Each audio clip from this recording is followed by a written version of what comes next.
sejak kebangkitannya, ulama bersama pengikut-pengikutnya, istiqomah dan setia, jaga akidah dan sunnah Rasulnya.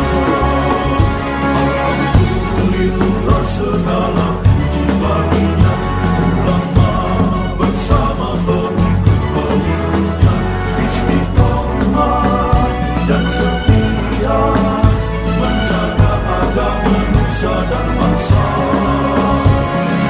Mari kuatkan niat kita, kita bulatkan tekad kita, terus lanjutkan amal kita, mengembangkan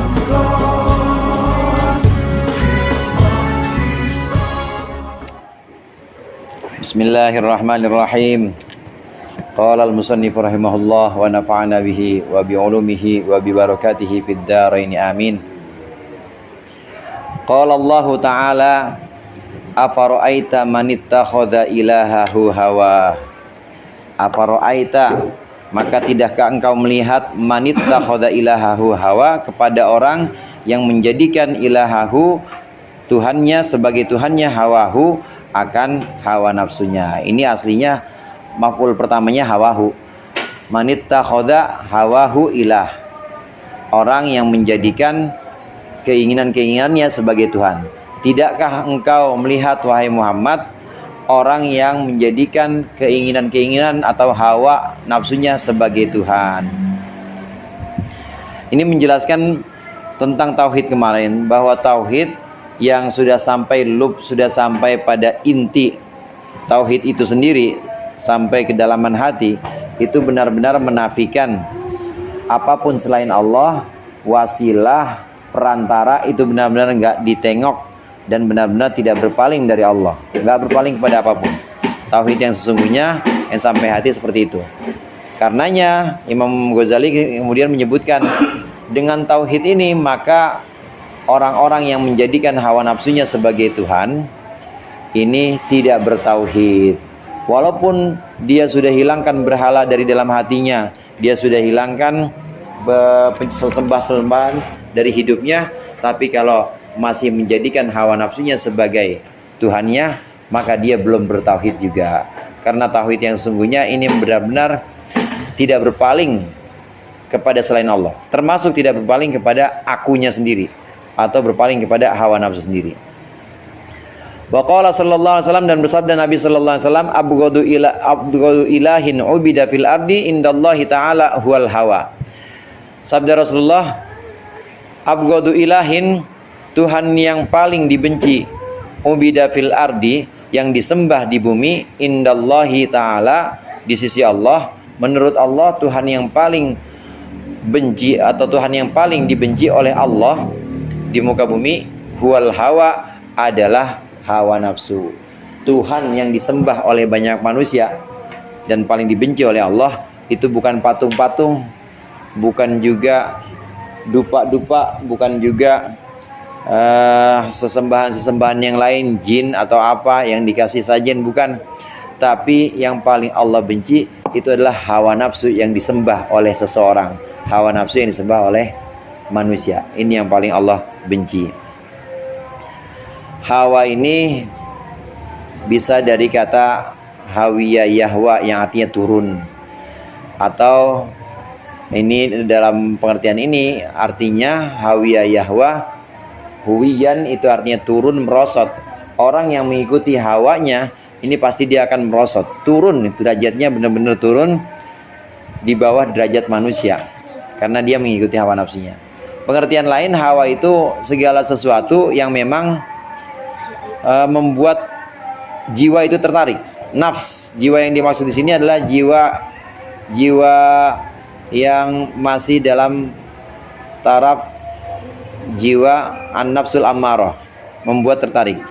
Al-hawa ma tamilu ilaihin nafsu.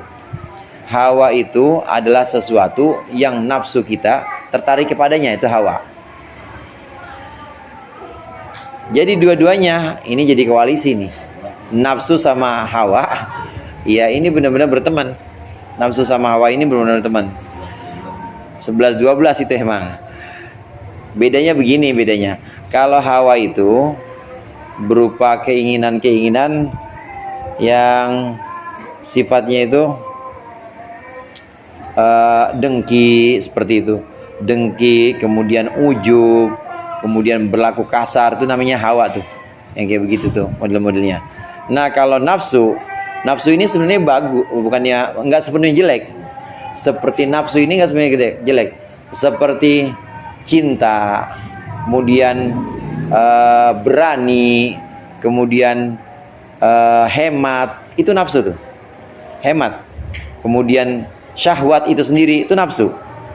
Kalau diarahkan dengan yang baik, diarahkan dengan agama misalnya, maka syahwat itu bisa menimbulkan keturunan. Dan keturunan inilah yang nanti terus-menerus akan menjaga Islam, terus-menerus akan memperjuangkan agama. Kan syahwat itu. Kemudian cinta juga begitu. Cinta kalau diarahkan senang sama siapa? Senang sama perempuan. Atau senang sama siapa? Senang sama politik misalnya. Kalau diarahkan maka bisa bagus. Cuma kalau dia udah berteman sama hawa, jadinya hawa nafsu, cinta, maka jadi cinta yang seks bebas misalnya. Kemudian tadi cinta kepada politik juga, atau ambisi kepada politik. Ini kalau tidak diarahkan, nanti maka akan sikut sana sikut sini. Kalau tidak diarahkan, maka dia berkoalisi dengan hawa. Hawa ini memang keinginan jelek, seperti dengki, ujub, berbuat kasar, tuh semuanya hawa jelek semua itu. Suuzon tuh hawa. Jadi sekali lagi, kalau hawa ini murni jelek semuanya. Tapi kalau nafsu ini asal bisa diarahkan, maka dia bisa jadi potensi baik juga. Itu nafsu. Dan itu semua ada pada kita, hadirin. Ada pada kita semua.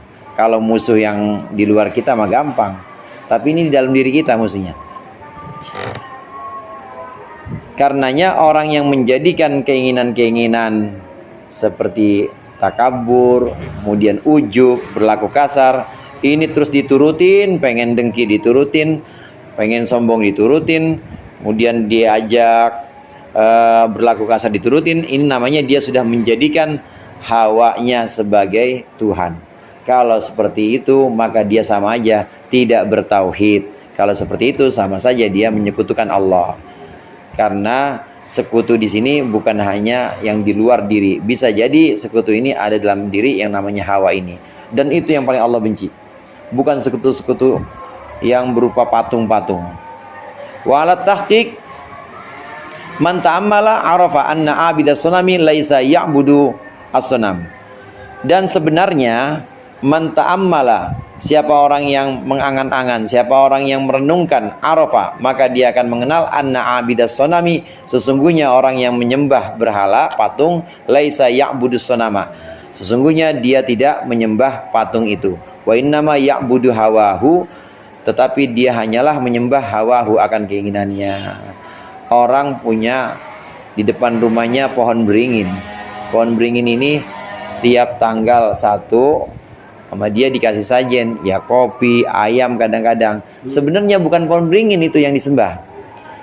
Yang disembah adalah ajakan dirinya, ajakan untuk ya berbuat ini, menentang Allah bahwa sesungguhnya beringin itu ciptaan Allah, alam semesta semua ciptaan Allah, menyembah hanya kepada Allah saja.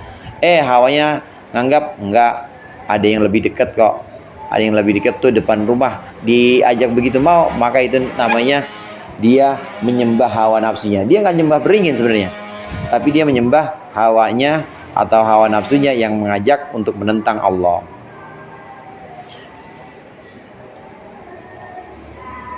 Dan pohon beringin itu selamanya nggak bakal jadi Tuhan. Pohon beringin atau batu atau apapun itu selamanya nggak bakal jadi Tuhan. Maka kalau disebutkan la ilaha illallah, ya benar-benar udah la ilaha illallah, nggak ada. Lah yang mereka sembah itu bukan Tuhan, bukan beringinnya, bukan batunya. Mereka menyembah hawa nafsunya sendiri. Mereka menyembah keinginan untuk menentang Allah, keinginan untuk menentang Nabi, keinginan untuk menyembah, menentang ajakan untuk bertauhid. Mereka nurutin nurutin kemauan-kemauan untuk rusak, untuk ujub dengan dengan amalnya. Ya dia bangga-bangga sendiri, ngasih sajian bangga sendiri. Kan kayak orang ini orang nggak waras, ngasih sajian dia bangga sendiri, dia cerita-cerita, atau dia bikin cerita karangan bahwa dengan sajian ini saya bisa selamat. Ini namanya menghayal, dan hayalannya dituruti, akhirnya hayalan dijadikan Tuhan. Dia tidak menyembah beringin atau batu atau patung, enggak.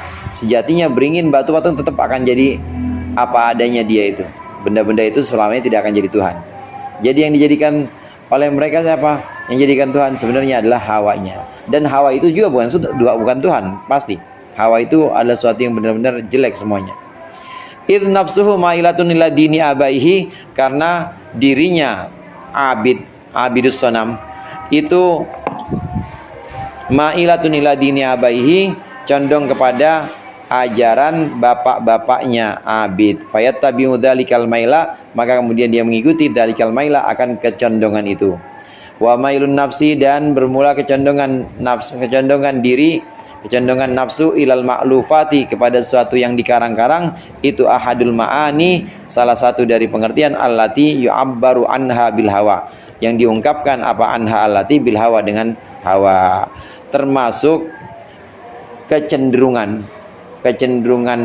diri untuk nurut kepada karangan-karangan, kecenderungan diri untuk nurut kepada hayalan-hayalan. Inilah namanya hawa nafsu. Makanya mendingan bareng kumpul orang dah, kumpul orang bareng, ngopi-ngopi, daripada bengong. Nanti suka ada apa? Jadi bego. Jadi bego, iya. Ya bengong lama di kamar, ya tahu-tahu ngaku Jibril. Tahu-tahu ngaku nerima wahyu segala macam. Udah ngopi-ngopi aja, udah kumpul bareng. Karena hayalan-hayalan itu kalau dituruti dan cenderung ke sana, nah jadilah itu yang namanya hawa. Wa yukhriju min hadza wa yakhruju min hadza tauhid, dan juga keluar dari tauhid ini, tauhid yang benar-benar sudah masuk ke dalam hati. Apa yang keluar? Atasakhutu, benci atau murka alal khalqi kepada makhluk, wal iltifatu, dan juga berpaling ilaihim kepada makhluk. Dengan tauhid pengertian yang sesungguhnya, bahwa la ilaha illallah, la fa'ila illallah, tidak ada yang melakukan, menetapkan, mewujudkan semua perkara kecuali Allah, maka keluarlah dalam hati seorang yang namanya kebencian kepada makhluk atau kecenderungan cinta kepada makhluk.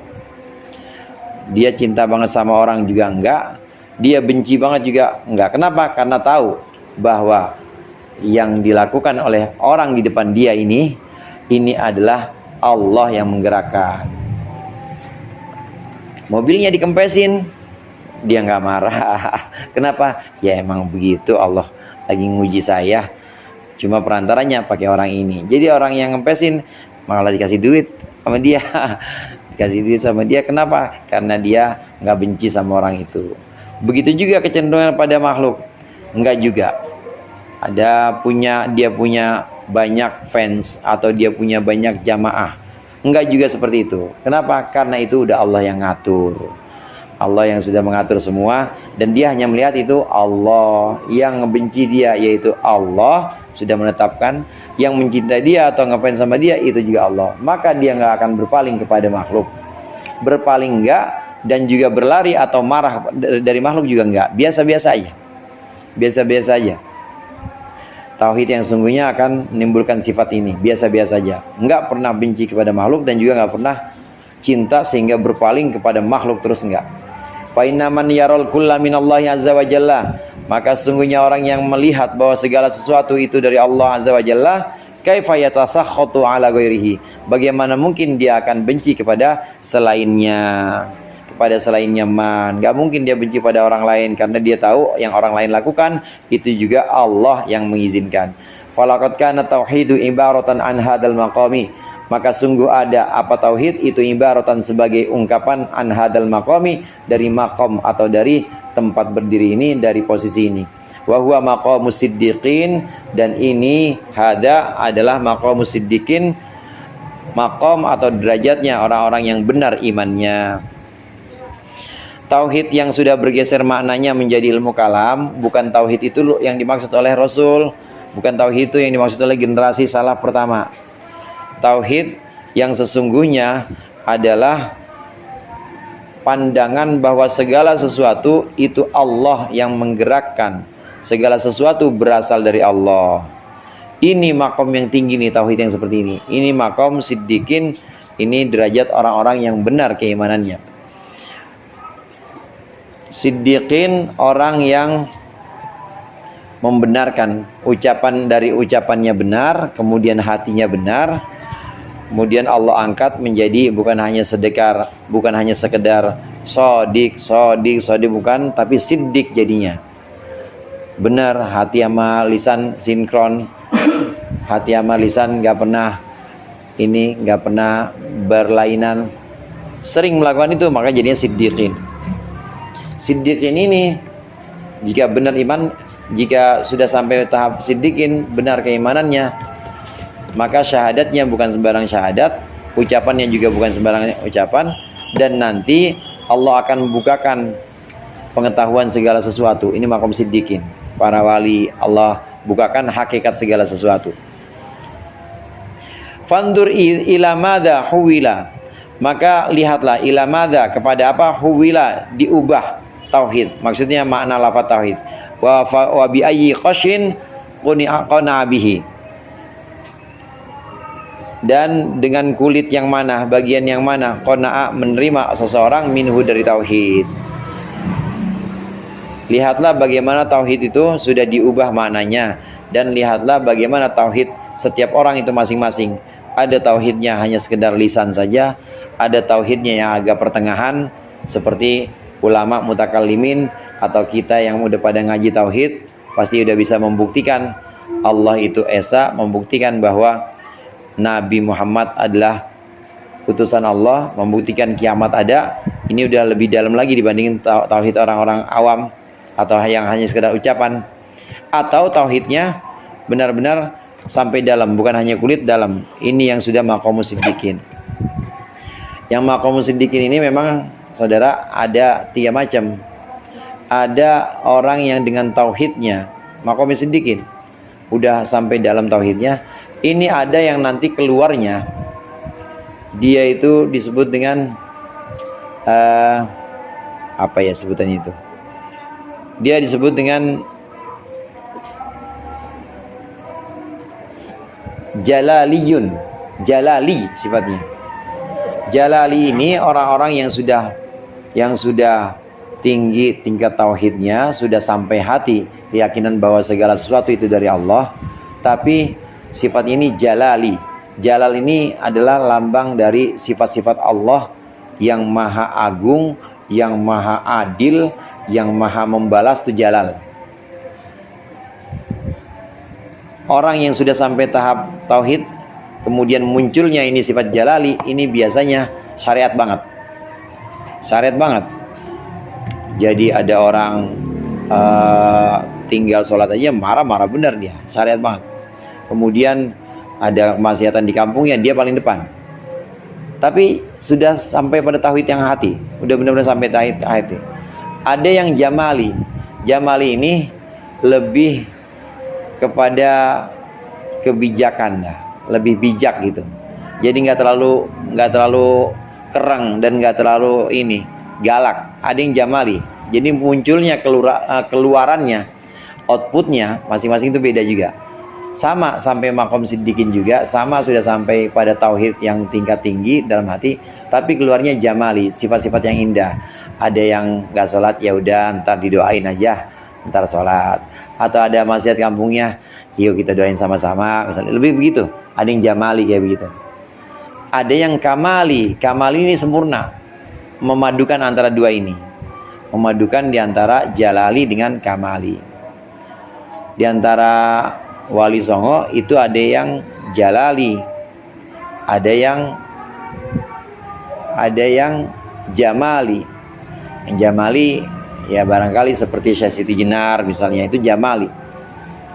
Ada yang jalali, tapi lebih tepatnya sih kamali. Kamali artinya di sini memadukan. Wali songo itu memadukan antara syariat dan juga dengan hakikat tauhid. Sudah memadukan itu. Sunan Kudus ya ilmu batinnya juga tinggi, syariatnya juga jalan juga. Sunan Kalijaga juga begitu. Jadi kamalilah memadukan dua. Nah, Syekh Siti Jenar ini yang jamali. Jadi sifat-sifat Allah Maha Pengasih, Allah Maha Penyayang itu lebih banyak munculnya atau outputnya, keluarannya seperti itu. Fayuqalu mana tadi? Fa innaman udah fandur. Wa kaifa takhudhu hada mu'tasiman fit tamadduhi. Wa kaifa dan bagaimana ittakhadhu orang-orang menjadikan hada akan tauhid ini mu'tasiman fit tamadduhi, mu'tasiman sebagai sesuatu yang dipegang teguh, fit tamadduhi dalam memuji-muji, wa tafakhuri dan berbangga-bangga, bimasmuhu mahmudun dengan sesuatu yang bima dengan sesuatu ismuhu yang namanya ma itu mahmudun dipuji, mal iflasi beserta kerugian atau kebangkrutan, anil makna dari maknanya, alladzi yastahiqul hamdul haqiqiyyu yang alladzi yastahiqul hamdal haqiqiyya yang berhak ma tauhid maksudnya alhamdal haqiqiyya akan pujian sesungguhnya, wadzalika ka iflasi man yusbihu bukratan dan ini seperti orang yang bangkrut atau orang yang rugi ketika masuk subuh, bukrotan pagi hari, wa yatawajjahu dan madhab dia ilal kiblati kepada kiblat, wa yaqulu dan dia mengucapkan wajjahtu wajhiyal ladzi fataras samawati wal arda hanifan. Aku hadapkan wajahku kepada zat yang menciptakan langit dan bumi hanifan dengan cara condong kepada kebenaran. Wa huwa padahal dia awwalu wa huwa padahal itu ucapan itu awwalu kadzibin adalah awal goro, awal kebohongan, yufatihullahu bihi yufatihu yang membukakan siapa Allah bihi dengannya kulla yaumin setiap hari, illam yakun wajjaha qalbahu mutawajjihan ilallah jika tidak ada orang tersebut menghadapkan hatinya mutawajjihan benar-benar menghadap ilallah taala kepada Allah taala al khususi secara khusus. Tauhid yang sudah bergeser makna, kenapa kok sama orang-orang dijadikan yang maknanya itu sangat dangkal, hanya sekedar argumen, hanya sekedar hujah-hujah, padahal sesungguhnya kalau sudah sampai di hati ini tauhid bisa mengantarkan kepada makom siddiqin, benar-benar tidak melihat segala sesuatu kecuali Allah ada di belakangnya, atau Allah ada di sampingnya, atau Allah ada setelahnya, atau Allah ada sesudahnya.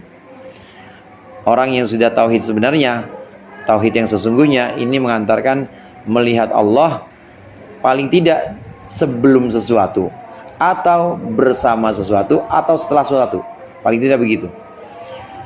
Kok kenapa orang-orang menjadikan tauhid hanya sekedar hujah-hujah atau argumen-argumen saja, kata Imam Ghazali begitu, dan itu kok dijadikan sebagai kebanggaan.